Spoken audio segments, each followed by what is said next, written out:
Well, hey, welcome to Coastal Community Church. My name is Shayla, and I'm actually Pastor TJ's wife. He is away this weekend on a pastor's retreat. How many of you guys, sometimes you just need rest? Yeah. Well, that's what my husband is doing this weekend. He's taking a much-needed just break, relax for the weekend. He's with some other lead pastors, and they're hanging out in Montana. I know, sounds like fun, right? Yeah. Well, he is in Montana right now, and he is hanging out there, and what's funny is my husband is not like an outdoorsy kind of guy.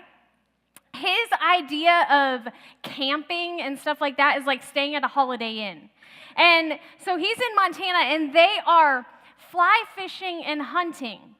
And he sent me a picture the other day, and he's got like these waders on that you go fishing. Apparently, like that's what you wear when you go fly fishing and stuff. And so he's got these waders on, and he's got this big old smile on his face, and he's holding out a fish like this, and he's just smiling. And what I really wanted to text back to him was, are you holding the fish like that so it looks bigger? But I didn't. I said, wow, that's huge. Hope you're having a great time. And, did my wifely duties of encouraging him in that moment. But I'm really excited for him to get to have a break and rest. But he will be back next Sunday. Everybody say next week. Next week. Okay, so next week we are starting a new series called The Dilemma. And right now we are in a culture that is very interesting. And there's a lot of things that everybody's offended by this or doing this, and there's so much confusion wrapped around things in our culture right now. And this series is actually all about how to love well in the middle of things that are confusing and all of these other things. And so it's going to be an incredible series for you guys to take part in. Make sure you invite your friends, come hang out with us, because TJ, when he's had a break, he comes back and he is like on fire. And you just want to come to watch him burn. So just come, because who knows what he's going to say or what he's going to do. But today I want to talk to you guys about the topic of decisions or choices. How many of you guys have made decisions or choices in your life that have made some sort of significant impact for you? Or you could look back and say, man, that decision took me here. Anybody? A lot of us have kind of made those decisions in our life. Well, actually, at the beginning of the year, TJ and I kind of made a big decision for our family. I had been after him for a long time. I want a puppy. I really want a puppy. And I was like wearing him down, and I'm like, man, I want a puppy that can like cuddle with me and, all of those things. Well, actually, let me show you a picture of my puppy that we got. This was when he was 8 weeks old. He's a Great Dane puppy, and he was the cutest little thing you had ever seen. And he was just so sweet, and he could fit up in he's about 10 pounds right here. But how many of you guys, oh my gosh, if I fall, you guys, just stand up and clap, okay? So how many of you guys know, though, that when we make a decision or when we make a choice, there are consequences to our choice, both good and bad? Well, let me show you the consequence to, this is my puppy a few weeks ago. He is no longer that cute he is now a 10-month-old Great Dane that's 100 pounds trying to get his treats on the top shelf. Okay, this dog is almost as heavy as I am, and he doesn't listen to me very well. So that is the consequence of our choice, but he's still super cute and sweet, and we just love him. He's like our kid. And TJ, I'm going to tell a lot on TJ today. Y'all need to keep your mouth shut, okay? So TJ's always all up in that dog's face. Oh, I love you. You're my best friend. You're just so cute. And I'm like, I thought this was my dog, and he's like, this is the greatest thing. But anyways, our life is filled with choices. Kind of simple choices sometimes, like what do we eat, or when do we not eat, or when are we going to get up in the morning, or when are we not going to get up in the morning, or what to wear or what not to wear. And actually, speaking of what not to wear, when I first married TJ, this is going to be one of those moments, you guys, lock it down. Don't say anything, okay? Because I'm going to tell a secret. And I know he does this to me all the time, so it's okay. So when we first got married, TJ's style was very interesting. We'll just say that he's come a long ways. That man had a pair of cowboy boots, and they were ostrich skin cowboy boots, and he was so proud of these things, okay? Like, so proud. He would wear them as often as he could, to my detriment, because it was embarrassing, okay? He would wear them with khaki pants. Like, anything and everything. He's like, I'm like, babe, are you sure you want to wear those with that? He's like, yeah, they're ostrich skin. And I'm like, that ostrich needs his skin back because that's very embarrassing for me. Well, one day he was gone on a trip. This is where he can't say anything. He was gone on a trip, and I made a choice to throw them in the trash. And you guys don't video that part, okay? So I threw them in the trash, and he came home, and he went to put on his ostrich skin cowboy boots. You know, wait, where's my boots? I'm like, I don't know. Did you take them on the trip with you? Or, like, I don't know. I just haven't seen them. But that choice was a very good choice for me. And so that's all I'm saying. You know, choices lead us somewhere, and I didn't have to have the embarrassment anymore because I threw them away. But he will never know that choice that I made, okay? So don't ask him about his boots. Don't ask him, whatever, I heard you had some ostrich skin boots. I know one of y'all is going to slip up. I just know it. But some choices are easy to make. But then there's choices in life that are way more difficult, way more detrimental to our life, that kind of shape our life in a different way. And I've been thinking a lot about decisions. And what kind of happened and where this message came out of and came from is I was actually in Atlanta a few weeks ago hanging out with a friend and just kind of taking some personal time for myself. And the girl that I was hanging out with, we've actually been friends since birth. And that really doesn't happen very often, that you have a friend that you like grow up with and kind of stands the test of time and you're able to just kind of pick up where you left off even though you don't live near each other or any of those things. And so we were hanging out, and we have known our families forever and all of those things. And so we were talking about the different dynamics of our siblings and how each one of us has turned out so differently, and some for the better and some not so much for the better. And so we were talking, and she was like, Shayla, specifically for my family, she goes, Shayla, how were all of you guys, because I come from a family of 6 kids, she's like, how were all of you guys raised by the same parents, in the same house, with the same values, with the same set of rules, and all of those things? How did you guys grow up in the same environment, but yet turn out all so differently? And it came back to one thing, and it was the decisions that we've made over time. See, it's decisions that lead us to the place that we're at in life. The reason we're at where we're at, or we have what's going on in our life right now, is not because of the circumstances, it's because of the decisions that we've made. And our life is the product of our decisions. And so many times people can say, Shayla, but you don't know what my circumstances have presented. You don't know what someone has done to me. I am the victim of bad circumstances. And yes, maybe someone has made you the victim in the past, but here's the deal. You choose to stay the victim or you choose to get out of being the victim. It's your choice. And so many times we look at our decisions and we think, well, maybe this isn't a big deal, but our life is the product of our decisions. You know, think about it. It's like that one day that you decided just to have that one drink. But that one drink turns into more drinks, and then you need a drink every night, and then it leads to this, and before you know it, you're in an addiction. Or if you think about it, I'm just gonna look at this thing on the computer one time. But that one time begins to captivate something inside of you, and you go and you go and you go, and you look more and more and more, and that decision has now led you to the place that has you in bondage. See, our decisions are constantly taking us somewhere, and they establish a pattern and a foundation for our life. So the decisions that we make, think about this.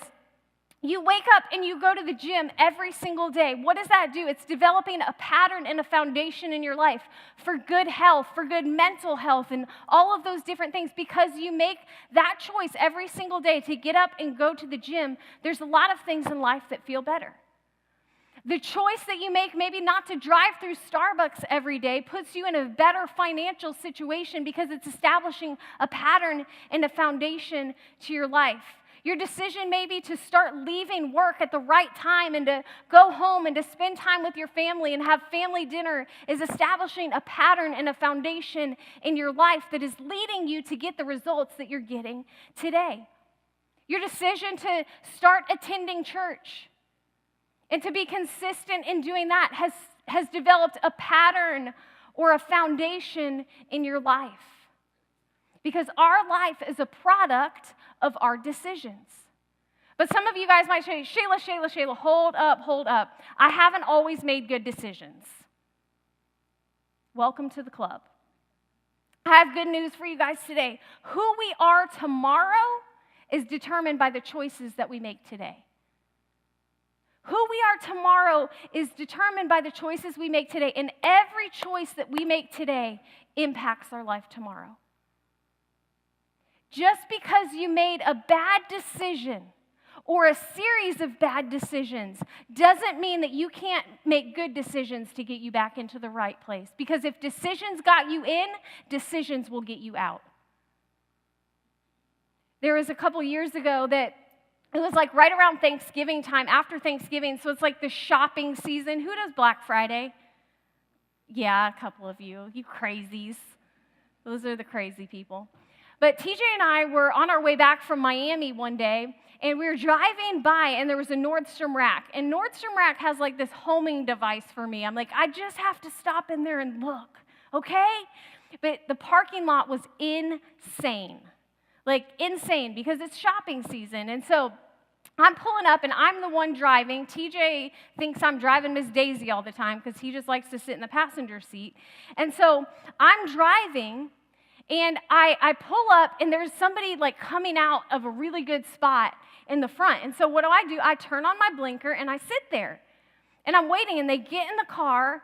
And how many of you guys know waiting for somebody to back out 1 minute feels like 15 minutes, okay?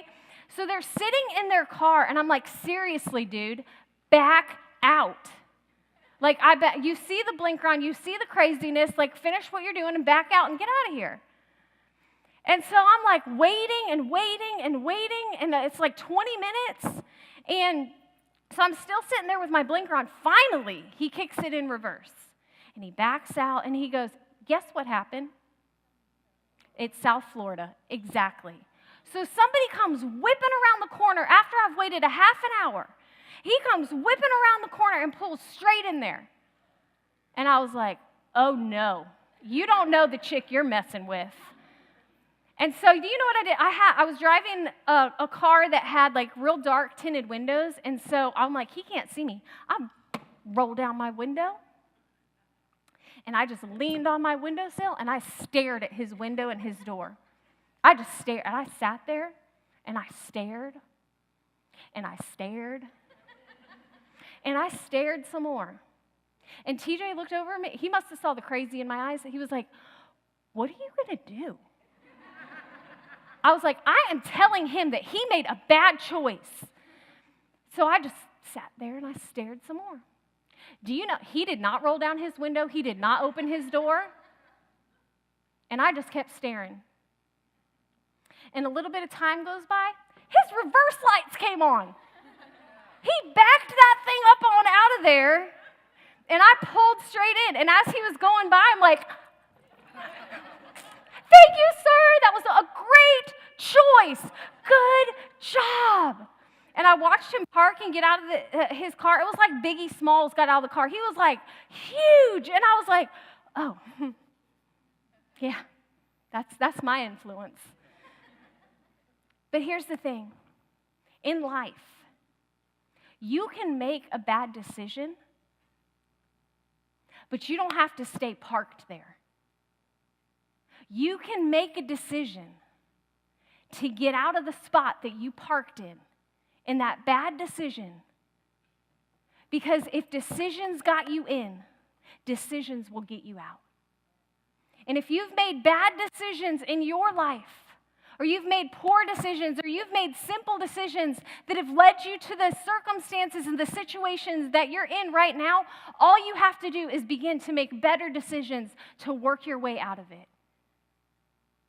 Too many of us think, I've messed up because I made a bad decision, or it's over because I've made these decisions, and that is a lie.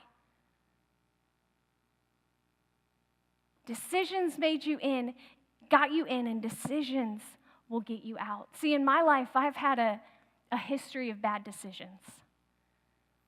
And I'm lucky that I learned this at a pretty young age, around the age of 19. And so teenagers, listen up. Adults, listen up. It doesn't matter what age group you're in or what status you're in. You can learn to make good decisions. So I was in a relationship probably for about 3 years. And it was a toxic relationship. It was one of those relationships that destroyed my self-esteem, that destroyed who I thought I was. Like, my family would look at me, you guys, and they would be like, this is not the Shayla I know. I had lost tons of weight. I was insecure. Just the worst, because this was a relationship that I was constantly mentally beat down and told that I wasn't good enough, and told that I needed to look like this or that I needed to look like that, somebody that constantly cheated on me, but I chose to stay. I chose to continue in that relationship because I didn't think that it could be any better. I didn't think that I deserved any better. I didn't think that I could get anything better than what I had, because that's what that person made me believe for so long. And I remember being in such a nasty place and such a devastated place. And one day I was sitting in the very back of a church service. Not because that's what I was so excited to do every week, but because that's what my family did, and so that's what I did. And I was sitting in the very back, in the most corner back seat that you could get, not paying a lick of attention to anything that the person was saying, because I was just there because I had to be there. And I remember all of a sudden, for some reason, I just had this picture of where my life was going and what it was going to end up looking like. And I just saw all of these things begin to flash before my eyes. And all of a sudden, I was like, I don't want to live my life like this anymore. This isn't how I want my life to end up. This isn't what I want to feel. This isn't what I want in a relationship. I don't really feel like this is the life that was designed for me. And I just began to cry, and I remember going home that day. And I went home, and I picked up the phone, and I called that guy, and I said, hey, look, I'm sorry, and I know you're not going to get this, but I can't do this anymore. This isn't the life that I want to live. And there was a whole lot of manipulation going on and all of that stuff to try to get me to stay, and I got a ring and I'm going to marry you, and all of these different things. And I remember just saying, but that's not the life that I want to live. That's not the picture that I have for my life. And let me tell you, one decision can change the course of your life. That decision that day changed the course of my life. Because that day when I made that decision to go home and to say, this is not what I want my life to be any longer, and I broke off that relationship, I went back over to church because I was like, I just need something. I don't know what I'm supposed to do, but I just can't sit here and think about this, so I need to go somewhere. So I walked back over to church, and TJ was there. And I ran into TJ. Now, TJ and I have been friends since we were 12 years old, but we had kind of lost touch, and he was back on vacation, and God had done some pretty crazy things in his life, and we reconnected a friendship that led to where we're at today. See, one decision, no matter how significant or insignificant it might seem, can change the direction of your life. And what I love about Christianity and what I love about God and the Bible is that He's not a God that's like treating us like we're puppets. He actually gives us a choice. You know, how many of you guys enjoyed TJ's message last week just about purpose and the masterpiece that God has for our life? It was so phenomenal. And God has this incredible picture and this incredible masterpiece for each and every one of our lives. But the reality is, we choose whether we go after that or we don't. We choose that. God's not up there going, you have to do this, and I'm just moving your cords and making this happen. He's going, it's your choice. I have all of this, but it's up to you to choose to pursue that or ask me what that is or any of those things. And in Deuteronomy 30:15 through 19, it says this. It says, today I have given you the choice. This is what God's saying. I've given you a choice between life and death, between blessings and curses. It says, I call on heaven and earth to witness the choice you make. And then he just pleads and he said, oh, that you would choose life. That you and your descendants might live, that your future might be good. Choose to love the Lord your God. It's not saying he's not making you. He's giving you the choice. Choose to love your God. Choose to obey him and commit yourself to him, for he is your life. Then you will live long in the land the Lord swore to give to your ancestors, Abraham, Isaac, and Jacob. See, our choices are taking us somewhere. And I love what Andy Stanley says. He has this quote, direction, not intention, lead to destination. Direction, not intention, lead to destination. Because there's a whole lot of us that intend for our life to look a whole lot different. We intend for our marriage relationship to be healthy and whole and for us to communicate well. And we intend for our finances to be in a good place and for us to be out of debt. And we intend to want to have a better relationship with God. But intentions don't change things, decisions do. And we can have the greatest intentions in life, but until we make decisions that are going to take us in that direction, nothing changes. Because life doesn't change by chance, it happens by change. It happens by doing something. So how do we make decisions that take us to the right destination?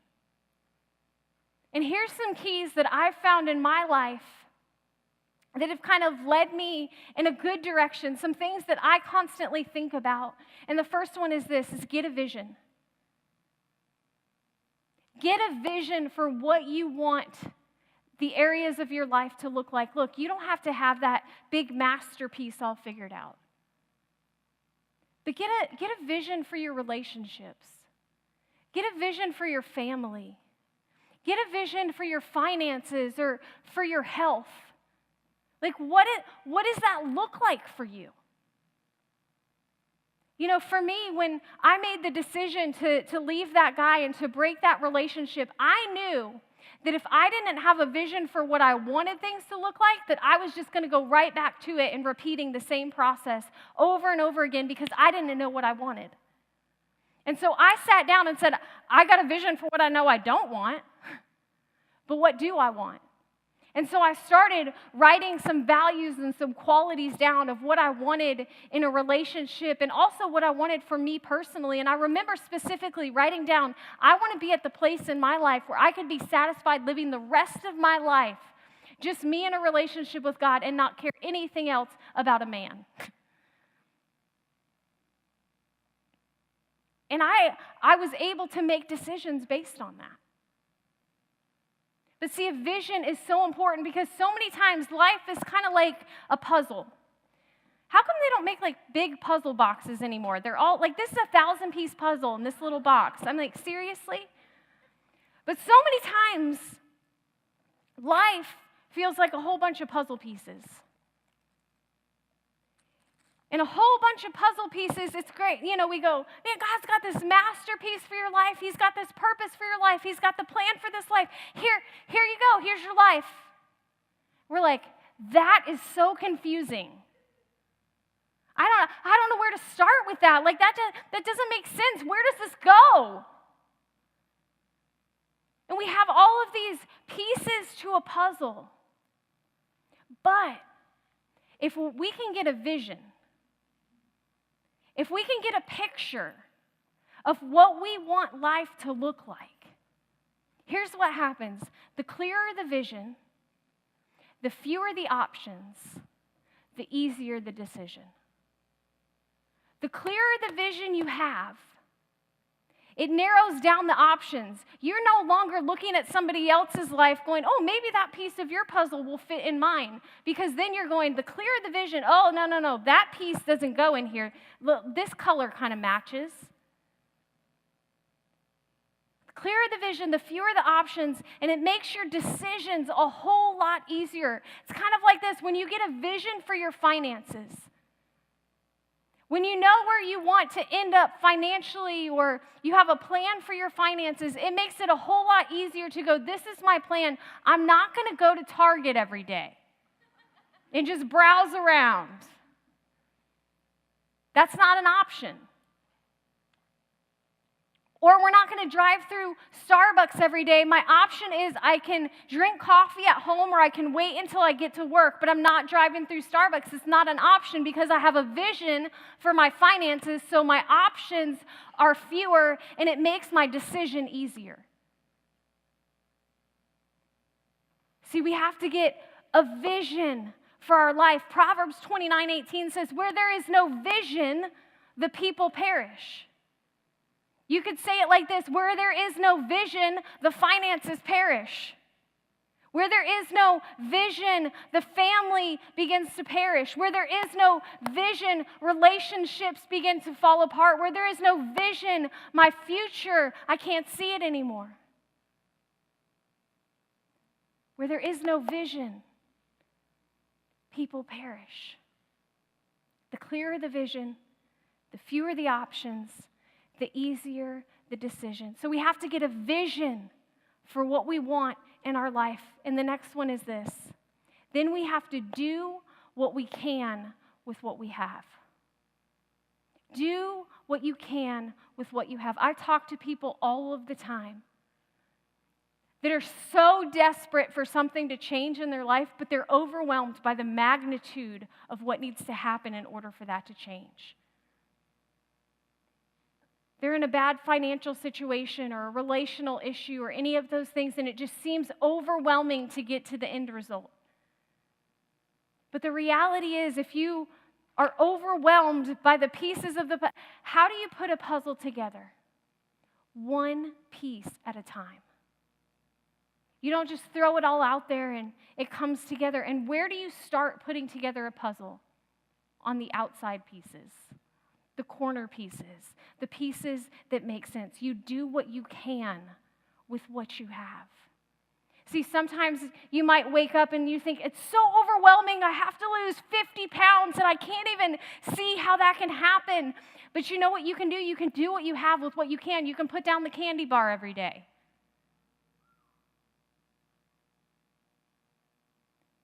You do what you can with what you have. You start with one piece. You don't get overwhelmed with all of the things that have to change. You start with one. You start with the candy bar. You know, there's a verse in the Bible in Matthew 25:14-30, and I put the reference in your notes, but I'm just going to kind of paraphrase the story. It's the story of the parable of the talents. And this master goes away and he tells three guys kind of on his team, he says, hey, I'm gonna give you some money, and when I get back, I want you to tell me what you did with that.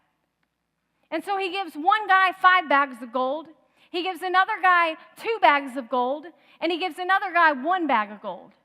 And he says, all right, now go to work. I want you to tell me what happens when I get back.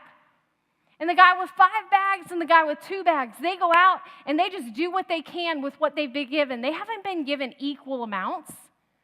It's all different. And they begin to go out and work it and invest it and do all of these things. And the guy that has 1 probably gets so freaked out that he's going to lose something or something like that he goes and he buries it. And the master comes back and he's like, all right, let's see what you did. And the guy with 5 comes back and he's like, I doubled it and I worked hard and I did all this. And he says, well done, good and faithful servant. I'm going to multiply what I've given you. And he gives him more. Same thing happens with the guy with 2. He went out and doubled what his master gave him. And the master says, well done, good and faithful servant. I'm going to give you more. And he goes to the guy with 1. And he says, all right, show me what you got. And the guy's like, I buried it. I didn't know what to do, so I just did nothing. And he buried it. And the master pretty much goes, you're an idiot. That Bible doesn't really say that, but he's like, all you needed to do was simply just do what you could with what you could have just went to the bank, put it at the bank and let it collect interest, and at least it would have been doing something, but doing nothing changes nothing. And that's how so many of us live our life and our decisions. We think, well, it's just going to change. It's just going to change if I just sit here, if I just wait long enough, if I just sit in this. It's not going to. It doesn't get better by chance. It gets better by change. In Proverbs 16:3, it says, commit your works to the Lord, and your thoughts will be established. See, so many times we want to think. We want to be like, man, my mind's there. I can do this. I can do this. Most of the time, I'm not thinking I can do this. I just have to go do it. See, the Red Sea didn't part because God was like, here's the parting. Moses actually had to do something, and then the sea parted. Commit your works to the Lord, and your thoughts will be established. If you will begin to do something, your mind will begin to follow. You will begin to believe that you can do it. Remember that who you are or what you do today determines who you will be tomorrow. And I think there's one more important key in our decision making and getting us to the destination that we want to be at. And that's this: don't do it alone. The Bible says 2 people are better off than 1 because they have a good return for their labor.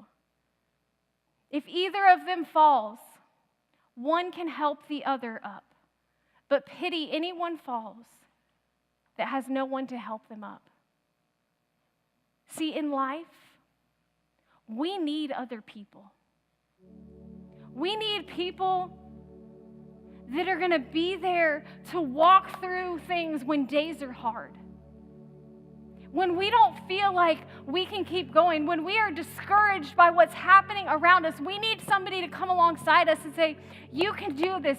Don't give up. Remember where you want to be. Keep going. Keep going. We need people to celebrate us when we do get to one of those milestones or one of those places. We need somebody to be like, you can do it. You did it. You did it. Let's go. Let's go have a party. Sometimes we need people just to kick our butt and go, get up. Stop sitting in that place. Stop being discouraged. That's a decision. Get up.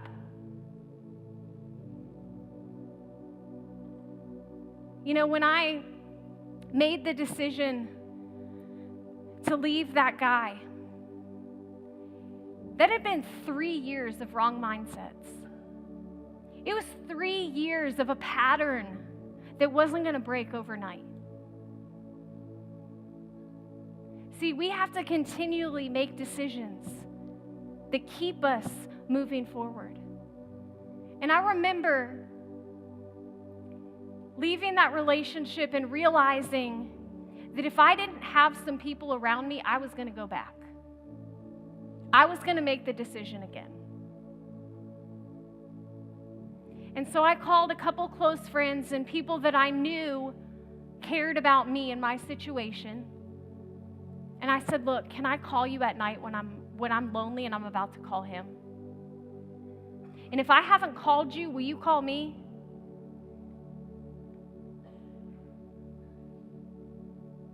And there were moments literally where I was picking up the phone, ready to dial his number, and I made a choice to call theirs. And they would celebrate with me in those moments. And they would encourage me in those moments. And I am who I am today because I got a vision. I did what I could in every moment that I could. And I surrounded myself with people that were going to help encourage me and take me to that place. Listen, no matter what space you find yourself in today, no matter what decisions that you have made, today is a new day. And tomorrow will be a product of the decisions you've made today. And maybe there's some of you that are sitting out there and you're going, Shayla, I realize that maybe I've made some choices that have put me in a place that I don't want to be right now. Maybe it's financial hardship. Maybe it's a difficulty in relationship. Maybe it's just that you know you need to make some different choices. Life isn't bad, but you just need to be in a different place.